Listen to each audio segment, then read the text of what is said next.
que é uma vida com sentido. Hoje vamos falar a respeito disso, uma vida com sentido. A próxima semana vamos falar de o que dirige sua vida. Porque o que vamos falar hoje é determinante em nosso caminhar e em nossa visão de nós mesmos, o nosso crescimento espiritual e a nossa formação espiritual. Muito bem, para isso eu quero contar para vocês uma história verídica, uma história real, de uma situação que se deu com uma família.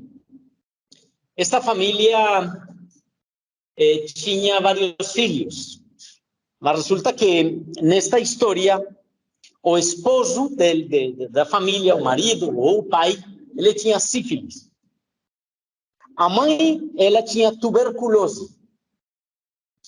E eles tinham vários filhos. O primeiro nasceu cego, o segundo morreu, o terceiro nasceu surdo, o quarto nasceu com tuberculose e a mulher estava grávida. Você que pensa, ou que recomendação daria você para essa mulher que ia ter o quinto filho? Com essa história de família, com essa história de vida. Que abortasse. Era melhor que abortasse, porque com certeza o filho ia vir com algum problema. Você recomendaria isso? Um aborto para essa mulher que tivesse esse filho? Talvez no seu interior você diz, olha, não, como que não há esperança para esta mulher de ter um filho diferente, de uma condição diferente.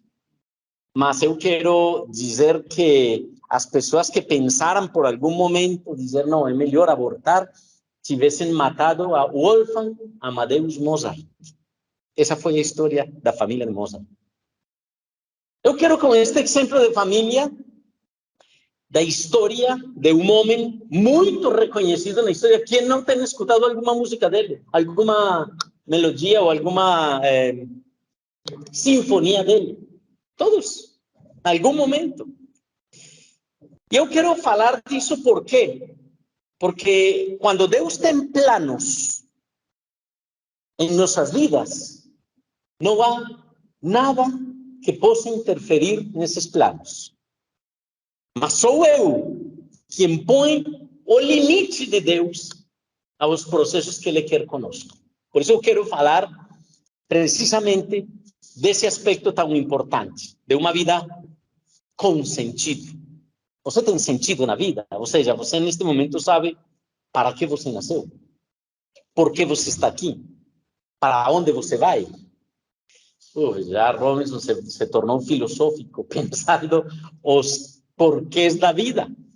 Mas vamos responder isso à luz da palavra de Deus, porque vamos estudar o que Deus diz de cada um de nós e ver que não somente sua vida, senão a vida das pessoas que estão ao seu redor, senão a igreja mesma, ela tem um sentido, um propósito.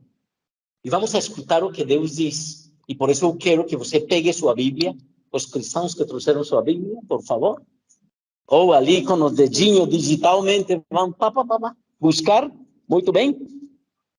Vamos ir ao livro de Colossenses, capítulo 1, versículo 16. Colossenses, capítulo 1, versículo 16. Vamos ir por várias passagens da Bíblia, porque este tema é tão importante, tão vital para as nossas vidas, que vai nos permitir abrir os olhos espirituais. Quando você compreenda quem é você, você vai ver a vida de uma maneira diferente, com propósitos diferentes. Colossenses capítulo 1, versículo 16. Eu vou pedir para que uma voz forte possa ler e que escutemos. A ver, quem deseja ler? Colossenses capítulo 1, versículo 16. Qualquer Douglas que leia, então. Pois... Pode ler, Douglas. Pois dele foram criadas todas as coisas.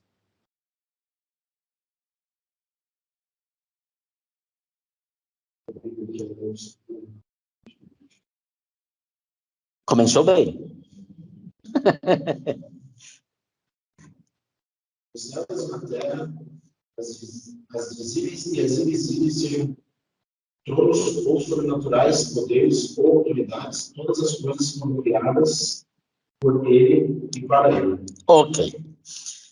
Eu sei que vocês que estão ali conectados têm sua Bíblia aberta, então não tem problema se não escutam muito longe a pessoa que está falando. Mas veja, diz a palavra de Deus a respeito de Cristo, porque Paulo está escrevendo aos Colossenses e fala a respeito de Cristo.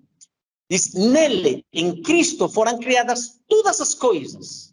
Somente pense, tudo foi criado em Cristo. Nos céus e na terra, as visíveis, as invisíveis, sejam tronos, soberanias, poderes, autoridades, todas as coisas foram criadas por ele e para ele. O sol, a lua, as estrelas, sua vida, a vida dos seus filhos. Tudo que existe, a matéria, foi criada por ele e para ele. Nós muitas vezes não pensamos nisso. Porque o sentido de cada uma das coisas que temos ao nosso redor, nós pensamos que tem uma função, sim, mas que foi criada por Cristo e para Cristo. Já a coisa está mudando de cor. Por quê? Porque sua vida tem um sentido, sua vida tem um propósito, sua vida tem um objetivo dado por Deus. Achamos, então, um real propósito na pessoa de Cristo. E por isso é que eu e você, como cristãos, achamos o sentido real em nossas vidas quando conhecemos a Cristo Jesus. O problema é não conhecer Ele. Porque, como dizia Bertrand Russell, um agnóstico total, descrente, ele não acreditava em Deus. Ele dizia, a menos que se admita a existência de Deus, a questão que se refere ao propósito para a vida não tem sentido. Ou seja, ele sendo descrente, ele diz, somente quando se admita, que eu não admito, dizia ele, quando se admita a existência de Deus, não tem sentido a existência. E assim, muitos homens, muitas pessoas têm plasmado nas folhas, nos livros, todos os seus pensamentos a respeito da existência e da crise que se tem. Mas eu quero dizer uma coisa e começar um pouquinho pesado. Ou pesado não, a realidade. Escuta o que eu vou falar. Você não é o foco. Você não é o foco. Ai, Jesus, e então? O que significa isso? O que significa que você não é o foco? É que o foco é Cristo. Se todas as coisas foram criadas por Ele e para Ele, você foi criado por Ele e para Ele. Então, o foco não é você, é Ele. E ali é onde nós devemos compreender que nosso propósito de vida deve ser encontrado em Deus. E ali é onde falhamos. Ali é onde todos, quando os olhos fora desse propósito, erramos. E a história da humanidade está ali. Vamos ir a outra passagem da Bíblia, no livro de Efésios capítulo 1, versículo 11 e 12. E de ali vamos. Efésios capítulo 1, versículo 11 e 12. E vamos falar de 4 coisas. 4 coisas que você que está ali em casa pode escrever, e você que está aqui também pode escrever ali no canto da Bíblia. 4 coisas muito importantes que nos levam a entender por que temos uma vida, devemos ter uma vida com propósito, uma vida com sentido. A primeira é entender a sua identidade. Escreva isso em algum cantinho, em algum lugar. Identidade. Quem é você? Com quem você se identifica? Identidade. Efésios capítulo 1, versículo 11 e 12. Primeiro, identidade. E a pergunta é, quem sou eu? E então, ao perguntar quem sou eu, você fala, eu sou médico. Quem sou eu? Eu sou educador, ou eu sou engenheiro, ou eu sou vendedor, ou eu sou cantante. Essa não é a resposta de quem eu sou. Não é o que faço. Quem sou eu? Eu sou de sobrenome X. Porque isso gera uma identidade, né? Eu tenho identidade. Sim? Identidade no que faço com outras pessoas, tenho identidade. Identidade, sim. Mas não é o total da identidade, isso faz parte de um conjunto de situações que tenho.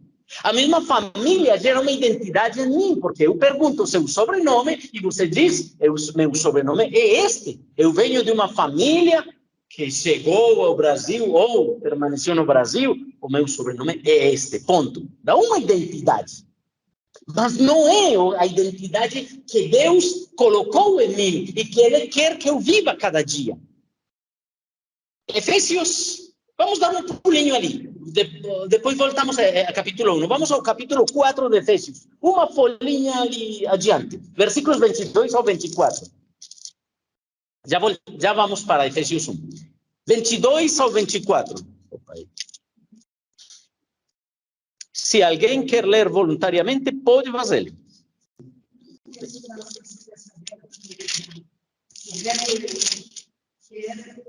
Parceiro dos seus novos talentos, completamente empobrecida, cheia de imoralidade e engano. Efésios 4, 22 ao 24. Perfeito. Continua até o 24. Agora, as suas atitudes e os seus pensamentos, tudo deve estar constantemente mudando para melhor. Sim, você deve ser uma pessoa nova e diferente, santa e boa. Vista-se desta nova natureza. Exatamente. Sim, a última parte, sim. Vejamos então, versículo 22. Deus criou, você melhor, é uma criação especial de Deus. Veja o que diz. A antiga maneira de viver, vocês foram ensinados a despir-se do velho homem que corrompe os desejos enganosos. Ou seja, sua antiga natureza já era. Você já não tem as mesmas características que você tinha antes de conhecer de Cristo. Se você realmente acredita em Cristo.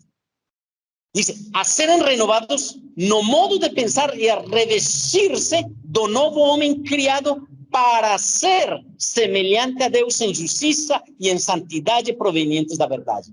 Esse para dar sentido à sua vida.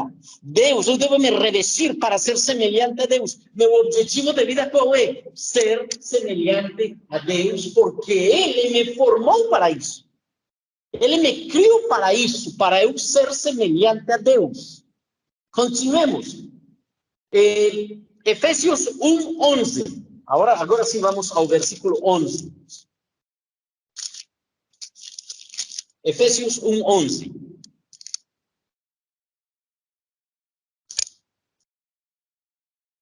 Quem vai ler?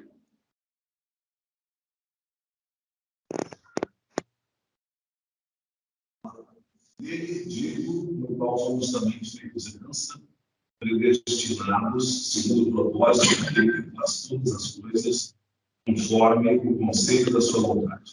Olha que lindo esse versículo, obrigado. Diz, nele fomos também escolhidos, você foi escolhido. Coloque seu nome ali. Nele, eu, Robinson, também foi escolhido.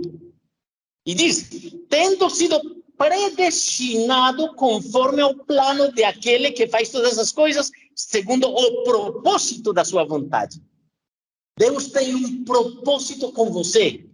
Deus tem um sentido com você. Tem um plano perfeito com você. E essa é a identidade que eu tenho, ser igual a Cristo. A minha identidade é Cristo. Sempre repito a mesma história. Os cristãos ali na Antioquia foram chamados de cristãos por primeira vez nessa cidade. Por quê? Cristão quer dizer pequeno Cristo. Ou seja, se identificavam de tal jeito com Cristo, perdoavam, amavam, estavam juntos, viviam como Cristo viveu entre eles. E as pessoas diziam, esses são pequenos cristos, cristãos. Essa foi a primeira vez que chamaram de cristãos aos seguidores de Cristo.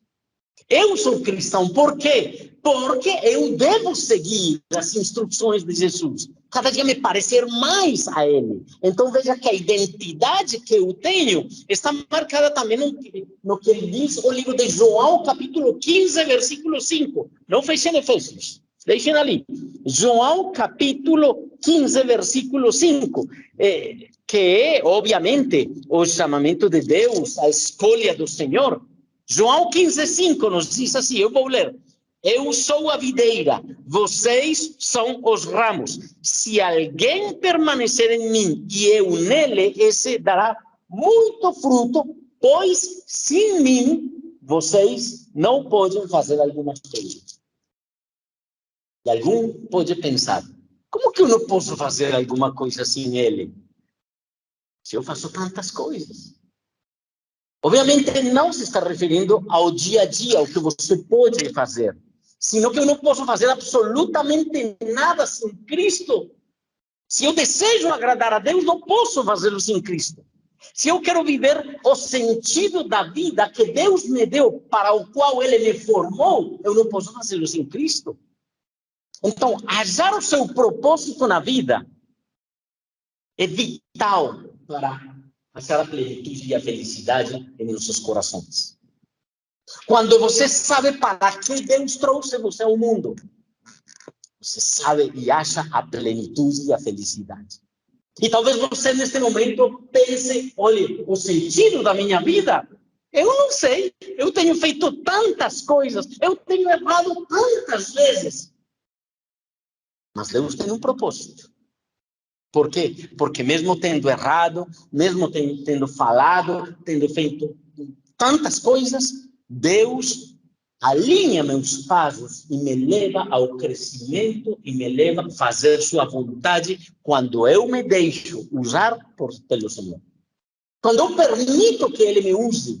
Por isso, o primeiro ponto do qual falamos hoje chama-se identidade, para achar uma vida com sentido. Sua identidade. Nunca esqueça, você é filho, você é filha de Deus, e como filhos de Deus, temos um desenvolvimento que Deus quer dar às nossas vidas. Você deve crescer, você deve amadurecer cada dia, você deve chegar à imagem de Cristo Jesus.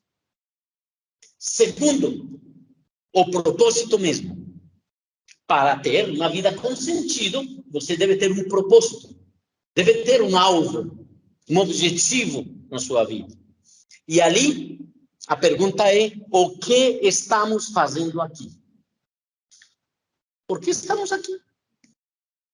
Para glorificar a Deus. Nos juntamos para louvar ao Senhor.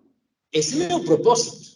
Nos juntar como igreja, juntos glorificar, exaltar, honrar ao nosso Deus. Esse é o propósito. O propósito é que juntos, como filhos de Deus, possamos crescer mais e mais no Senhor. E possamos juntos exaltar ao nosso Deus, porque para isso fomos chamados. Ali, no versículo 11 do mesmo capítulo de Efésios 1:11, diz, nele fomos também escolhidos, tendo sido predestinados conforme ao plano daquele que faz todas as coisas, segundo o propósito da sua vontade. Deus tem um plano, de acordo a um propósito da sua vontade. Ele tem um propósito, um ponto final, e ele tem um plano que traçou ele para nos levar àquele propósito. Deus quer que você cumpra uma missão divina.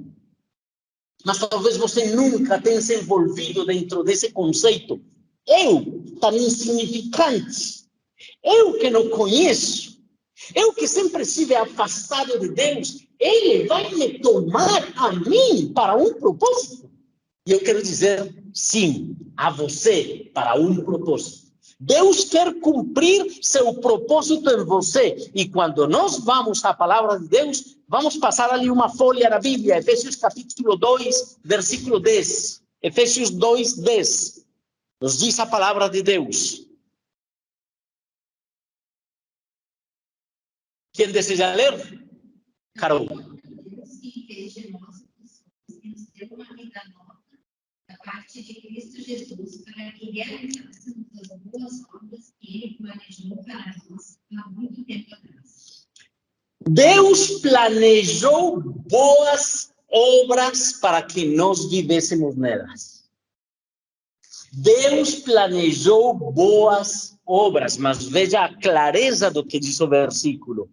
Nós somos criação de Deus realizada em Cristo Jesus para fazermos as boas obras, as quais Deus preparou para nós as praticarmos. Essa é uma versão igual, equivalente, é o mesmo. Deus chamou você, me chamou a mim para viver nas obras que Ele planejou para mim. E quais obras são? Quais obras são? Quem está assistindo a novela da Record, de Os Reis? Vocês. Eu quero dizer, eu vejo a novela, mas não todo dia. É o domingo. É o plano que eu tenho com a família. O domingo pela tarde eu me sinto com Samuel, com Celeste, com as crianças, e Celeste e assistimos, porque gostamos do conteúdo bíblico que tem. Saul foi escolhido por Deus.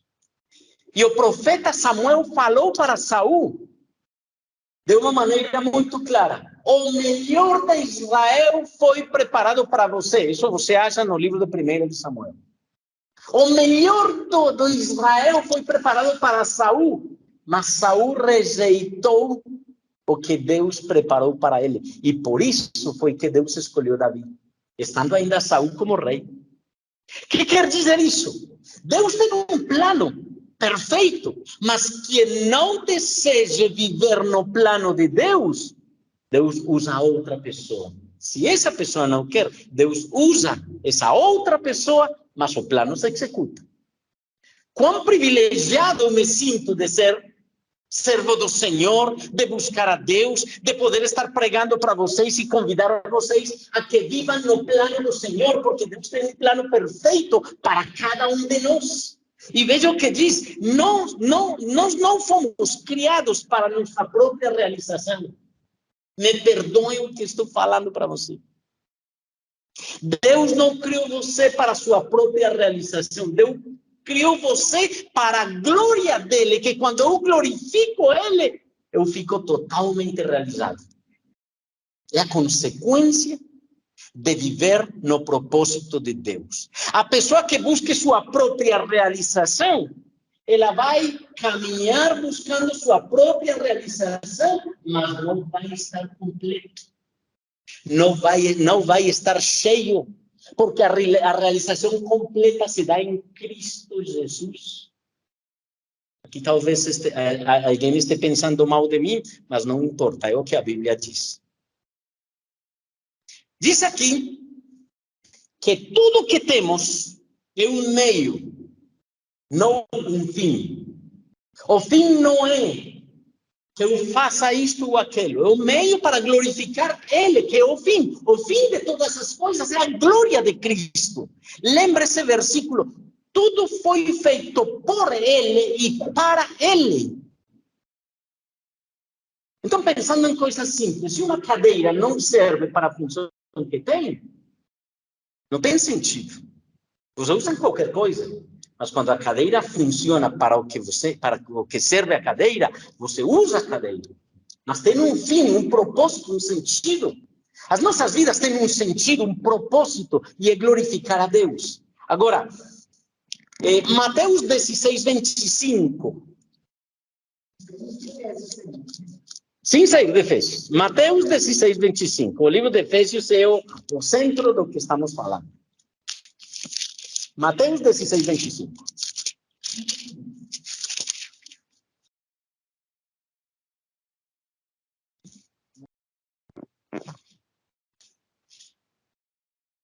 Esse é um versículo muito bom. Quem deseja ler? Vamos lá, Carlinhos. Mateus 16, 25. Quem quiser salvar a sua vida vai ter vida. Quem perder a vida pela minha causa vai achar. Quem quer salvar sua vida vai perdê-la. Mas quem perde sua vida por causa de Cristo vai ganhar a vida. O que significa isso? Muitos pelos planos que temos humanamente, rejeitamos a Jesus. Historicamente. Meu plano é este, meu objetivo é este, meu sonho é este, e não importa. Cristo deixemos ali do lado. Chegará seu tempo para buscar Ele. Não, não é assim. Não é assim porque você não pode dizer, não, depois vou buscar ao Senhor. Não, a próxima semana eu busco a Deus, ou amanhã eu busco a Deus. Ou como muitas oportunidades que se fala e se evangeliza. Não, amanhã, a pessoa que descrente diz, não, amanhã vou ter outra oportunidade, talvez amanhã eu avalio e recebo ao Senhor, ou busco a Deus. Mas você não é dono do amanhã. Você pode morrer hoje. Você pode morrer enquanto está dormindo. Amanhã. O amanhã deve ser hoje, neste instante. Quando se tomam decisões, as decisões se tomam no hoje, no presente. E se vive a respeito dessas decisões. E é ali, então, quando Mateus 16, 25 fala a respeito do sacrifício da entrega. Quem deseja ganhar sua vida vai perdê-la. Isso que Jesus estava falando claramente. Você se foca somente no humano, somente nas coisas que tem ao seu redor, e você vai perder a vida eterna. Vai perder o sentido da sua vida, o propósito da sua vida. Mas quando você se foca no propósito de Deus para você, tenha plena certeza que Deus desenvolve todos os aspectos na sua vida como ser humano. Tenha plena certeza. Esse é o segundo ponto. O primeiro ponto é identidade. O segundo é propósito. O terceiro ponto é um relacionamento espiritual.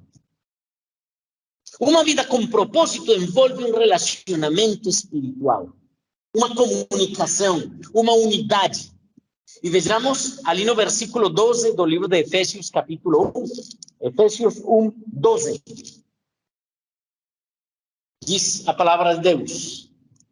A fim de que nós, os que primeiro esperamos em Cristo, sejamos para o louvor da sua glória. Eu devo ser para o louvor da sua glória. E diz aqui, neste versículo 12, de que nós, os que primeiro esperamos em Cristo. Há um relacionamento, de uma espera, de uma comunicação, de um relacionamento com Cristo. Se vamos ao livro de João 21, 15, alguém que me busca ali, João, o livro de João, o Evangelho de João, capítulo 21, versículo 15, encontramos ou achamos precisamente esse relacionamento que Jesus estava oferecendo aos seus discípulos. João 21, 15.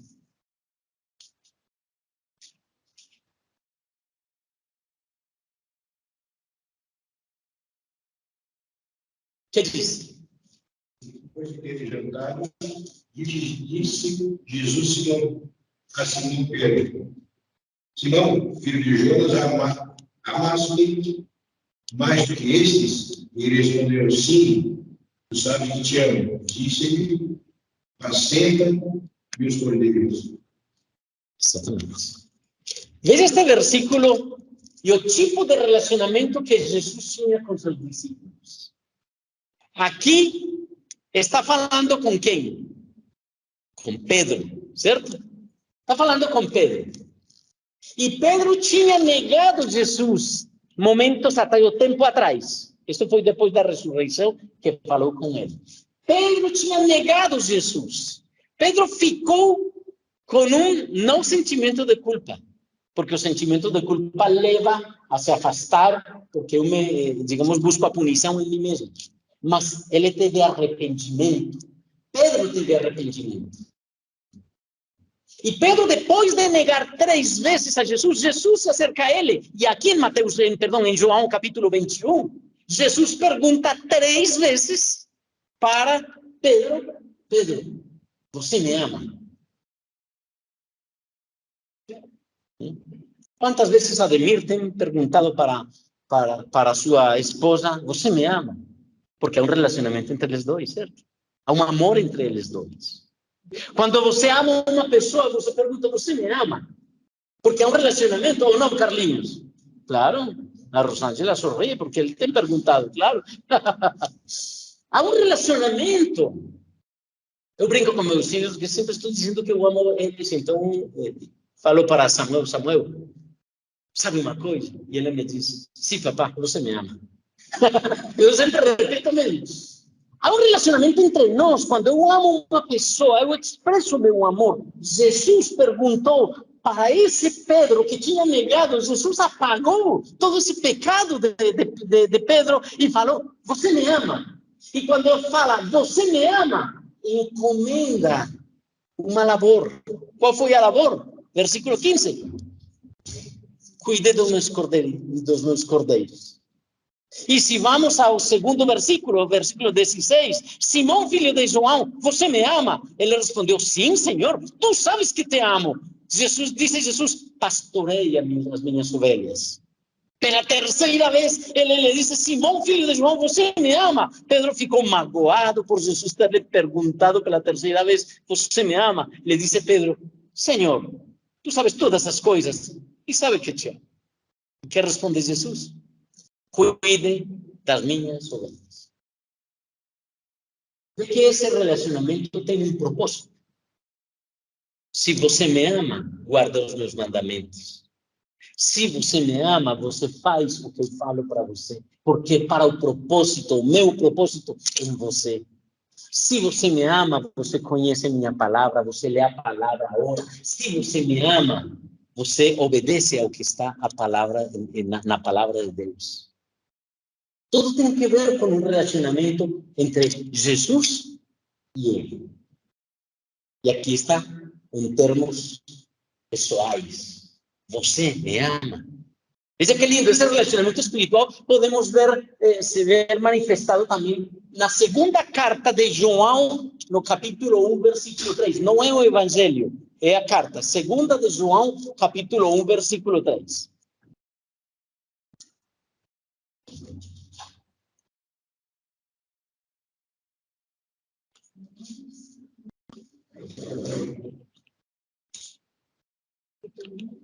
Segunda de João 1:3.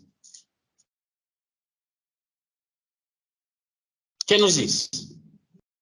O Pai, Jesus Cristo, seu Filho, nos abençoará com grande misericórdia e muita paz, com verdade e amor. Exatamente. Ele nos abençoará com misericórdia e paz em verdade e amor. Ou seja, Jesus está propondo um relacionamento de amor. Um relacionamento de amor. Por que esfriam os relacionamentos? Os casais. Porque não há comunicação. Porque já a outra pessoa não manifesta que se importa da outra. Vai esfriando o relacionamento e se vai perdendo o amor. Você vai perdendo, você vai esfriando o amor. Quando Jesus fala do amor dele por mim, quando Jesus fala e comunica sempre que você lê a palavra de Deus, escuta a voz de Deus que diz, eu amo você, eu cuido de você, eu estou com você, é um relacionamento que deve se dar permanentemente. E que eu oro a ele, eu busco ele, eu me relaciono com ele todo dia. Então já vemos identidade, propósito, relacionamento. Para ter uma vida com sentido. E o quarto é entender que a eternidade é real. Ou seja, se eu quero ter uma vida com sentido, eu devo entender que não é somente o que temos aqui na Terra. Jesus falou, trabalhem não pela comida que perece, senão pela comida que a vida eterna permanece. Ou seja, um dia você vai morrer fisicamente. Mas você tem a eternidade já no seu coração. Já tem a eternidade. Então, que sentido é? Me fale. Como podemos dizer que é a eternidade? Não podemos definir a eternidade em função do tempo. Porque o tempo, passado, presente e futuro, não tem nada a ver com a eternidade. Está acima da eternidade. Por isso, Deus é eterno. Não podemos sujeitar a Deus ao tempo. Ele é eterno. Nós, humanamente, podemos dizer a eternidade passada, a eternidade futura. Não, não, a eternidade não tem nem futuro nem passado. É eternidade. Então, quando nós falamos que a eternidade é real, é porque um dia... Bom, não vou falar da física, porque se falo da física, o tempo tem uns limites e pode ser variável, etc, etc. E isso manifesta que a eternidade, perdão, o tempo é para medir aqui na Terra, mas não na eternidade. Quando falamos de eternidade, no segundo livro de Pedro, capítulo 1, versículo 11, ali, segundo livro de Pedro, umas folhas atrás ali de 1 de João, segundo livro de Pedro, capítulo 1, versículo 11, nos fala a palavra de Deus. E assim vocês estão ricamente providos quando entrarem no reino eterno de nosso Senhor Salvador Jesus Cristo. Gente, há um reino eterno. Há um reino eterno. E eu e você vamos estar nesse reino eterno. Esse é o propósito das nossas vidas. Estar ali nesse reino eterno. Mas como você quer estar nesse reino eterno? Jesus vai dar umas coroas. A pessoa que ama a sua palavra, a pessoa que compartilha de Cristo, a pessoa que espera a sua vinda, a pessoa que persiste. Jesus vai dar coroas. Qual vai ser sua coroa? Você tem que lutar por uma coroa. Você tem que lutar pelo que Deus tem para você. Mas Deus vai dar pela qualidade da luta que você dá. É por isso que o Senhor nos diz: quem perca a sua vida por causa de mim, vai ter vida. E ali é quando nós devemos entender que na medida em que nós busquemos nossa própria realização sem Deus, estamos perdendo. E podemos alcançar muitas coisas humanamente. Muitas coisas. Aproveitemos a realidade que temos hoje. Elon Musk está aqui, no Brasil. Ou estava, não sei se já foi embora. Elon Musk, o dono da Tesla. É o homem mais rico do mundo. Estava aqui em São Paulo hoje. Hã? É que comprou Twitter. O homem mais rico do mundo. Eu penso nesse homem. Ele tem tudo o que humanamente pode alcançar uma pessoa. Por algo é o homem mais rico do mundo. Mas este homem acredita em Deus? Não sei. Se esse homem morre e não tem a Cristo no coração, perdeu a eternidade em Deus. Afastado de Deus a eternidade inteira. Porque o propósito de Deus nele talvez não esteja. Como eu falo, eu não sei se ele seja cristão ou não. Não sei. Isso o Espírito Santo me diz, não eu. Mas que adianta eu buscar meus propósitos, meus desafios, se não tenho a Cristo? Respeito da eternidade. Agora, com Cristo, Deus vai me levar a cumprir, avançar e sonhar muito mais além de onde eu estou, porque eu estou buscando sua glória e Deus vai satisfazer profundamente meus desejos, meus anseios, porque eu quero ver sua glória. Entende como é um negócio com Deus? Enquanto você deseja glorificar o nome dele, ele vai dar mais para que você glorifique mais. E ele dá mais para que você glorifique mais. Porque para a glória de Cristo, você vive para a glória de Cristo. Agora, quando falamos a respeito da eternidade, aqui tem uma dica maravilhosa. Efésios capítulo 3, versículo 10 a 11. Efésios capítulo 3, versículo 10 a 11. E você não vai esquecer disso que eu vou falar hoje.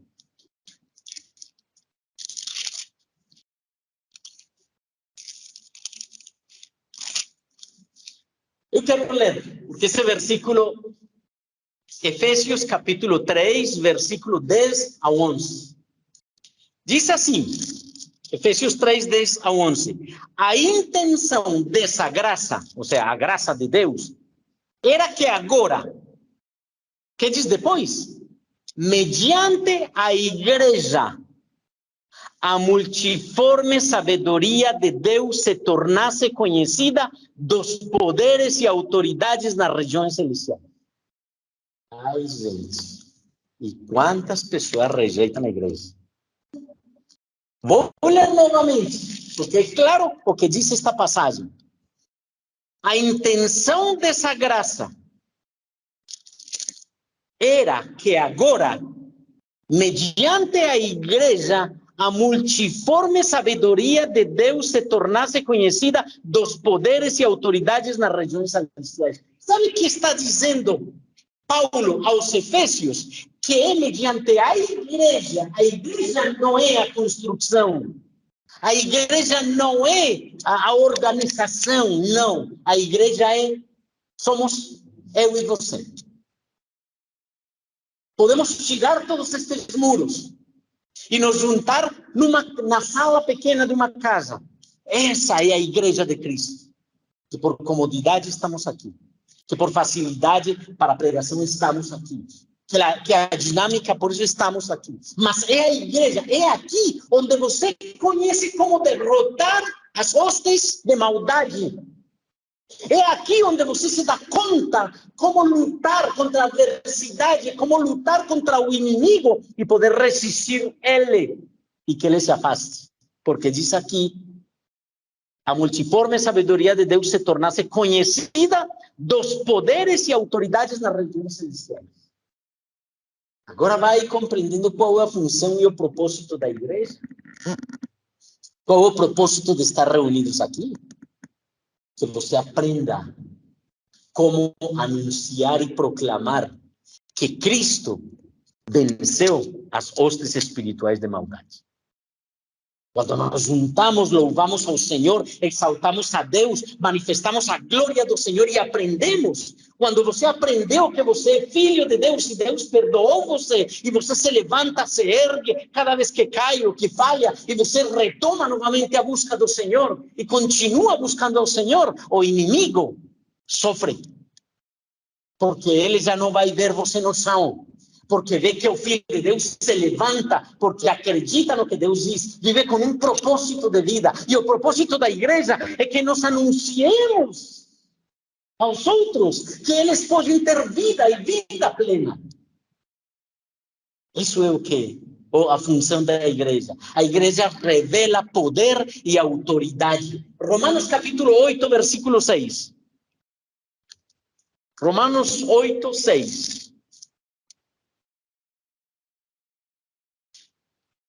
Como vamos? ¿Vamos bem? ¿Alguma pergunta?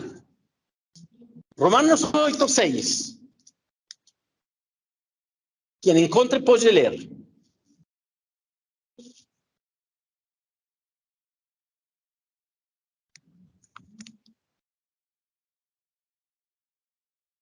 Que o Espírito Santo nos ajude a paz. Seguir a velha natureza e levamos. Seguir a Cristo é vida e paz.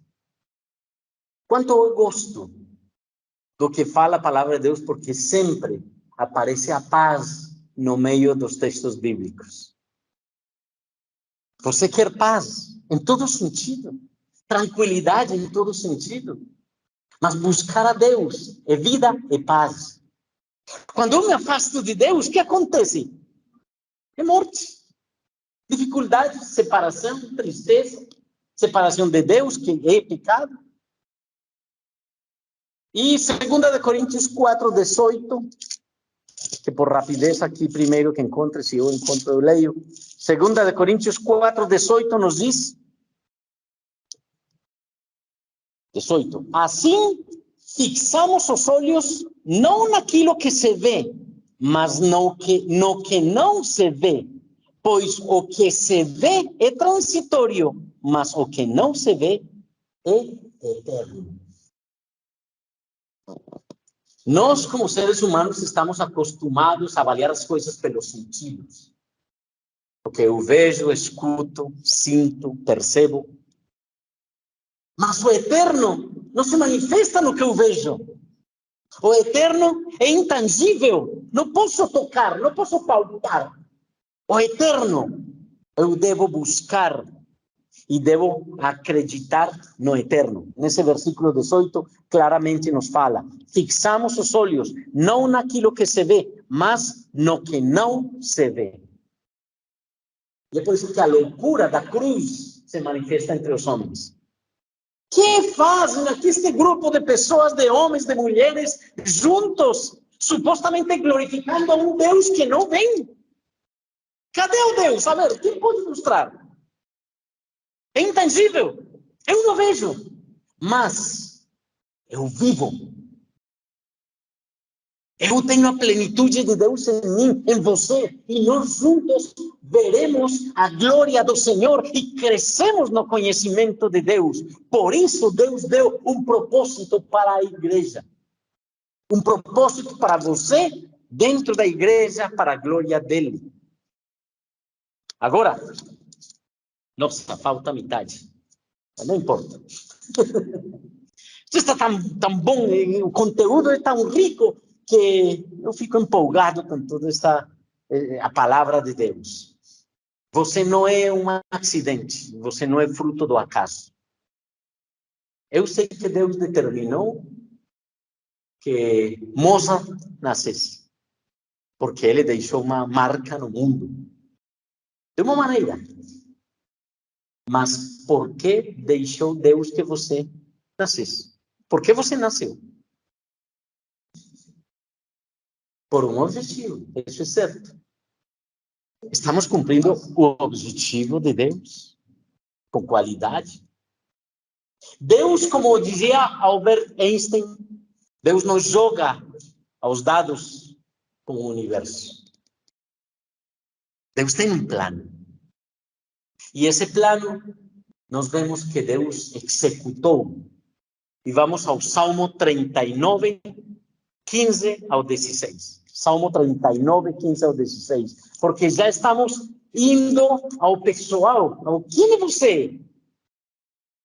Salmo 39. Perdão, creio que 139. Estou errando por 100. Salmo, a ver, vejo bem. 39, 15 e 16, é 139, faltou uma aqui na folhinha. 139, claro, Salmo 139, é bem claro a respeito de quem somos nós. Salmo 139.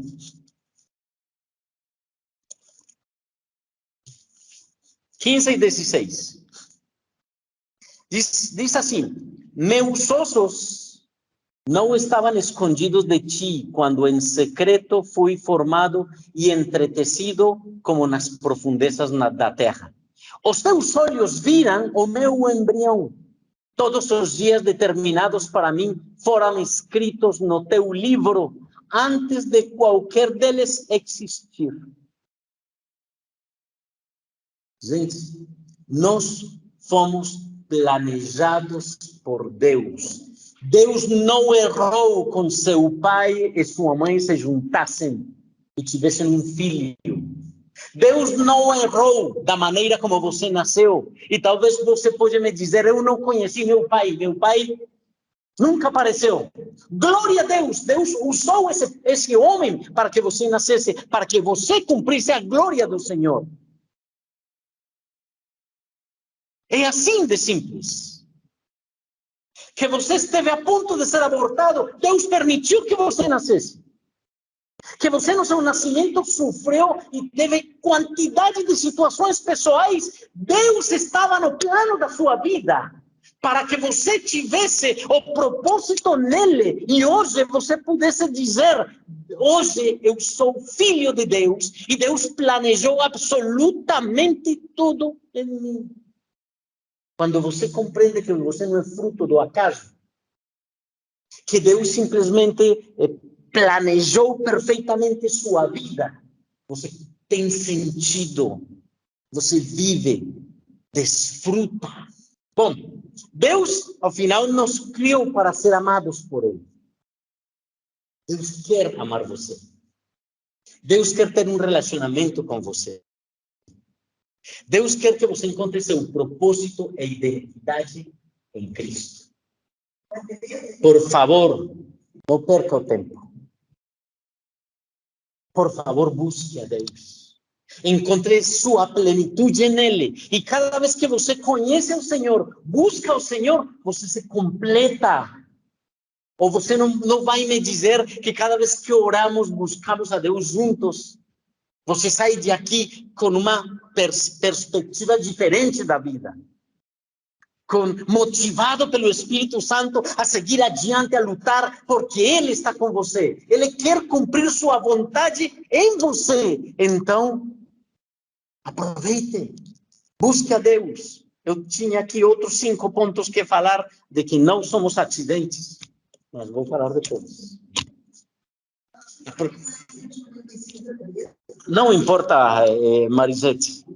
A próxima semana eu convido que venham, porque eu vou falar dos aspectos em nossas vidas que estão dirigindo o nosso caminhar. O que dirige sua vida? Quais erros temos cometido em nosso caminhar? Onde temos focado nossas vidas que temos errado? São 5 ou 6 pontos bem claros, mas eu convido que você venha e escute para que encontre realmente qual é o caminho certo para achar sentido de vida. Oramos? Vamos orar.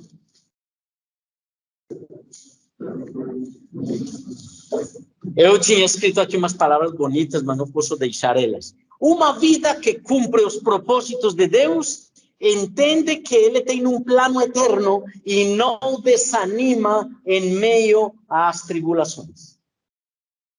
Compreenda qual é o plano do Senhor. Vamos orar. Vamos nos apresentar diante do Senhor. Vamos dar graças a Deus.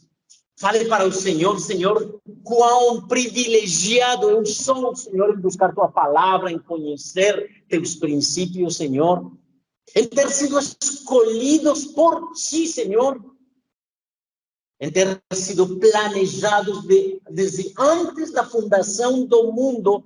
Você pensou em mim. E hoje eu estou aqui. E me apresento diante de Ti para que a glória do céu seja comigo, Senhor. Para que a glória de Deus se manifeste em mim. Para que seja Ele tocando, obrando, Senhor. E você se manifestando poderosamente no meu coração, na minha vida. Reconheço que tenho errado, reconheço que tenho falhado, reconheço, Senhor, que há muitas situações em mim que impedem, Senhor, eu Te conhecer, mas eu tenho esperança, Senhor, mas eu creio em Ti, mas eu sei que Você é o caminho, que Você é a vida, que Você é o propósito e que Você, Senhor, é quem traz sentido ao meu coração. Eu quero viver sob um propósito. Eu quero crescer em Ti, Senhor. Eu quero deixar, Senhor, de andar pela vida sem sentido, de andar pela vida sem rumo. Senhor, é quando eu olho para Ti, é quando busco Tua presença, é quando eu, Senhor, me apresento diante de Ti, que tenho identidade, que tenho propósito, que tenho um relacionamento contigo, que compreendo a vida eterna, Senhor. Quando eu vivo nesse aspecto, Senhor, então eu dou passos de fé, passos firmes, no qual cresço. Eu vejo, Senhor, como as situações da minha vida podem chegar, mas eu sei que Deus tem comigo, que Deus me acompanha. Tu és meu Deus, Tu és meu Senhor. Fale para Deus as fortalezas que Ele tem tido em você, a grandeza que Ele, Senhor, manifesta em cada passo que eu dou. Creia no Senhor, se manifeste a Deus, fale para Ele e fale: Senhor, eu quero adquirir um compromisso contigo, Senhor, de viver sob o propósito que Você tem tido na minha vida. Eu, Senhor, quero que seja Você me guiando, me dirigindo, me ensinando, Senhor, Eu quero não desistir, eu quero permanecer, eu quero crescer, eu quero cada dia dar meu esforço, Senhor, e ainda que eu perca a minha vida, Senhor, eu vou ganhar a minha vida em Ti e para a Tua glória. Amado Pai, eu quero glorificar, eu quero exaltar, eu quero honrar Teu nome e dar graças, Senhor. Bendito és Teu nome, bendito és Tu, Senhor. Bendito, glorioso e poderoso Deus. Toma o meu coração, toma a minha vida, Senhor. Eu quero deixar diante de Ti todos os inconvenientes com os quais eu vim para cá, Senhor. Porque eu quero, Senhor, realmente entender, glorificar e exaltar Teu nome. Tu és meu Deus, Tu és o meu Senhor. Esta igreja, Senhor, tem um propósito. E esta igreja cresce e se desenvolve em Ti, para a Tua glória, Senhor. E vamos dar os passos de acordo ao propósito que você tem para esta igreja, para que juntos vejamos a glória, o poder e a manifestação do Teu Espírito. Não vamos desistir, vamos persistir em Ti, Senhor, contra todas as adversidades, contra todos os problemas, Senhor. O mundo deve conhecer que Cristo venceu a morte e se levantou dentre os homens. Se levantou do túmulo, Senhor, ressuscitou e nos deu vida eterna. Senhor, obrigado, obrigado por este dia, obrigado por este momento, obrigado por este instante. Agradeça a Deus pelo irmão que tem ao seu lado. Agradeça a Deus, ore ao Senhor e declare bênção. Fale, Senhor, abençoa esta pessoa que tem ao meu lado. Abençoa meu irmão, abençoa minha irmã. Senhor, que juntos cresçamos em Ti, que juntos, Senhor, possamos ver a manifestação gloriosa do Teu Santo Espírito. Digno és Tu, glorioso és Tu, santo és Tu. Em nome de Jesus damos glória, honra, exaltação e poder. Amém. Amém? Muito bem. Família, Deus abençoe. Próxima semana estamos aqui. E vamos ver esse tema maravilhoso. O que dirige sua vida?